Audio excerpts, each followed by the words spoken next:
Classique. 7h30, 9h, la matinale de Radio Classique avec Guillaume Durand.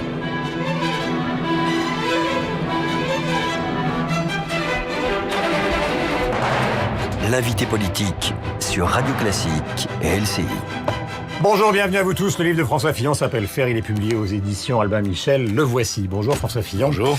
Bienvenue sur l'antenne de Radio Classique et de LCI. Commençons par cette affaire Morano. Est-ce qu'elle n'est pas grotesque et finalement, comment peut-on dire, est-ce qu'elle ne pénalise pas la droite ? Moi, j'en ai par-dessus la tête d'entendre parler de cette affaire Morano. Il y a 6,5 millions de chômeurs. Il y a la guerre qui s'étend au Proche-Orient. La France qui est en train de s'y ridiculiser en termes de diplomatie. La compagnie nationale Air France qui est sur le point de disparaître. On ne parle que de Morano matin, midi et soir. Moi, j'ai c'est sa faute, c'est la faute du système politico-médiatique, c'est de la faute de qui ? C'est le système politico-médiatique qui s'emballe régulièrement pour faire le procès de Moscou, parce que ça ressemble au procès de Moscou. Enfin, c'est des procès d'opinion. Après, on peut porter un jugement sur ce que Morano a dit. Vous êtes contre ? Si elle parle de l'histoire et du passé, elle a raison. La France est un pays d'origine et de racines judéo-chrétiennes. Si elle parle de la France d'aujourd'hui, elle a tort. Si elle veut faire dire au général de Gaulle que le général de Gaulle considérait que la France était un pays de race blanche, elle a tort. Le général de Gaulle, elle aurait pu trouver une formule de 1940 où le général de Gaulle disait il y a que deux sortes de Français. Il y a ceux qui font leur devoir et ceux qui ne le font pas. Mais ce que je ne supporte pas, c'est cette volonté tout d'un coup du système politico-médiatique de faire taire quelqu'un. Et on a en ce moment... C'est une affaire qui vous concerne vous. Il y a des affaires qui concernent la gauche, celle-là, elle vous concerne. On a en ce moment la même démarche, toute proportion gardée, avec ce qu'on appelle les philosophes réactionnaires. Le mot de réactionnaire, d'ailleurs, à lui seul, montre bien cette manière d'étiqueter aujourd'hui ceux qui pensent pas comme... la pensée unique, je pense que on aurait pu s'abstenir de donner à cette affaire l'importance qu'elle a. Alors, si je vous en parle aussi, c'est parce qu'évidemment, à la lecture du livre, il y a des choses qui sont intéressantes. Alors, le livre est un livre-programme appuyé sur des rencontres, des visites, des réflexions menées depuis des années. Mais je regarde, par exemple, la petite visite qui vous a été organisée le 4 avril 2013 par Jérôme Chartier dans le Val d'Oise. Vous allez à Sarcelles et vous tombez sur 3 petites dames extrêmement charmantes qui vous reçoivent dans un appartement. Il y a de la dentelle sur les murs, des photos de famille. Tout est tranquille jusqu'à un moment où elles vous disent, et c'est à ça que je reviens à l'affaire Morano, mais c'est quand même si c'est marginal, elles vous disent, on n'est plus chez nous. Absolument, et je raconte. Donc c'est du Morano bien élevé. Non, ce sont des femmes qui racontent leur vie. Ce sont des femmes qui vivent à Sarcelles depuis l'origine de la cité. Enfin, vous connaissez leurs arrière-pensées. Non, mais elles disent on est... elles racontent leur vie. Elles disent on est blanche, on est catholique et on est cerné par les immigrés. C'est ça qu'elles veulent dire. En fait, ce qu'elles veulent dire, c'est qu'elles ne supportent pas qu'on leur impose un modèle d'organisation de la société qui n'est pas le leur et qui ne correspond pas aux traditions françaises.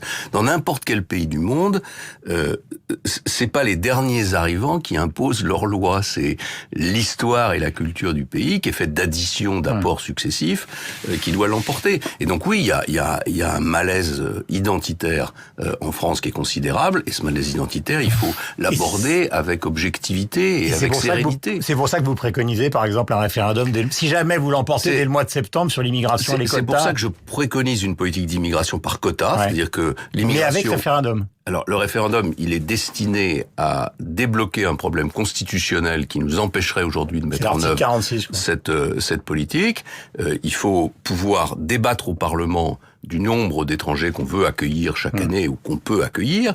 Il faut pouvoir débattre des catégories professionnelles et des régions d'origine vers lesquelles on veut prioritairement se tourner, ce qui m'a amené à proposer qu'on autorise les statistiques d'origine, ce qui m'a valu aussi un petit procès en sorcellerie pendant quelques jours, statistiques d'origine qui sont pratiquées dans la plupart des autres pays européens, enfin en tout cas les pays importants, et sans lesquels, naturellement, on peut pas organiser une immigration par quota, puisque pour organiser cette immigration, il faut savoir quels sont les gens qui viennent, ce qu'ils deviennent, où ils vont. On va revenir évidemment sur à la fois le sondage des Échos, le libéralisme que vous souhaitez pour la France, mais je reviens pas à l'aspect Morano, mais à l'aspect politique spectacle. Les primaires, quand ça va arriver, je pense à tous ceux qui nous écoutent, tous ceux qui sont dans le studio et qui vous écoutent aussi ce matin.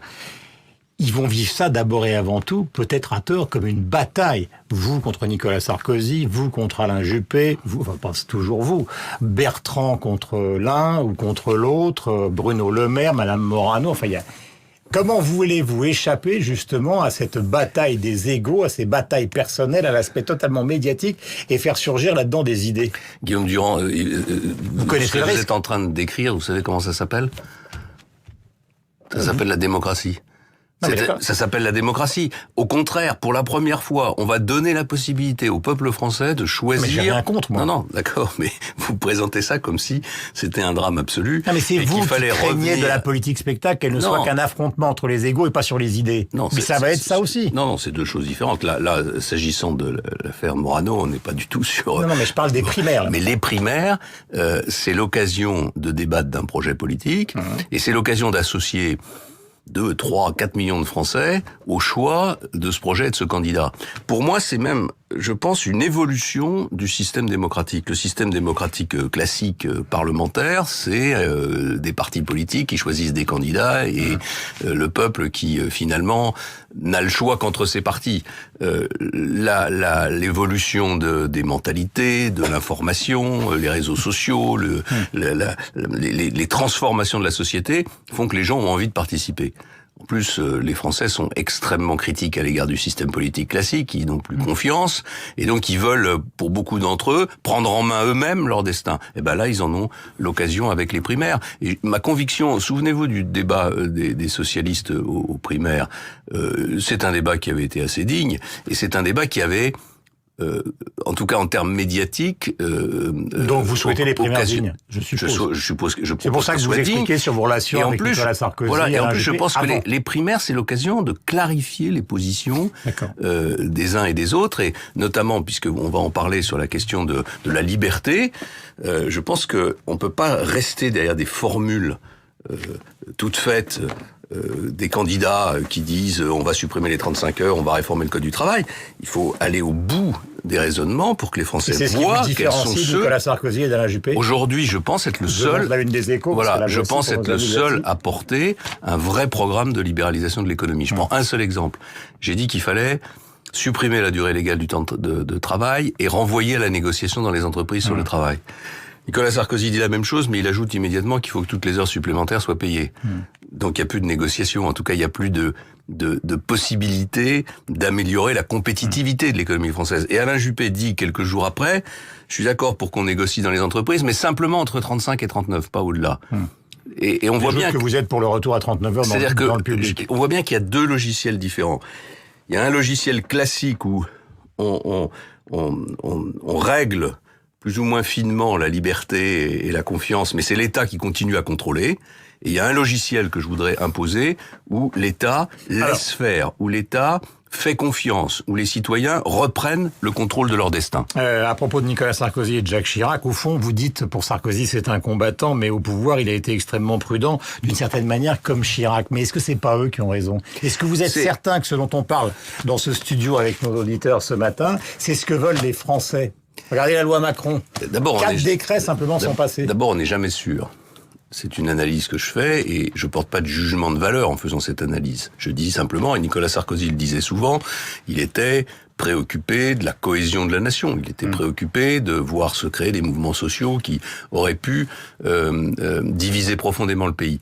Mais est-ce que c'est pas toujours le cas? Mais la question que je me pose, moi, enfin, ou plutôt que je pose, c'est est-ce qu'on peut arrêter la descente aux enfers, j'ai envie de dire, c'est-à-dire la décadence économique du pays, en ne changeant pas les paradigmes économiques. Il faut les changer. La réponse est non. Ma conviction, c'est que c'est non. Et qu'il faut donc prendre le risque parce qu'il y a évidemment un risque de créer à un moment ou un autre des conflits. Il faut prendre ce risque, il faut pas avoir peur, le cas échéant, de certains affrontements. Et je regarde autour de moi et je constate quand même que les pays qui ont fait ça ont réussi. Et les pays qui n'ont pas bougé, eh bien, c'est notre cas, ils n'ont pas réussi. Vous dites d'ailleurs dans le livre que si Édouard Balladur avait emporté en 95, peut-être que la France serait en tête sur le plan économique en Europe. Et vous avez pourtant rejoint Jacques Chirac. Question sur l'affaire Air France. Qui est quand même soutenu Édouard Balladur. Comment? J'avais soutenu Édouard Balladur. Oui, mais vous parliez de Chirac après, justement, de sa gestion du pouvoir.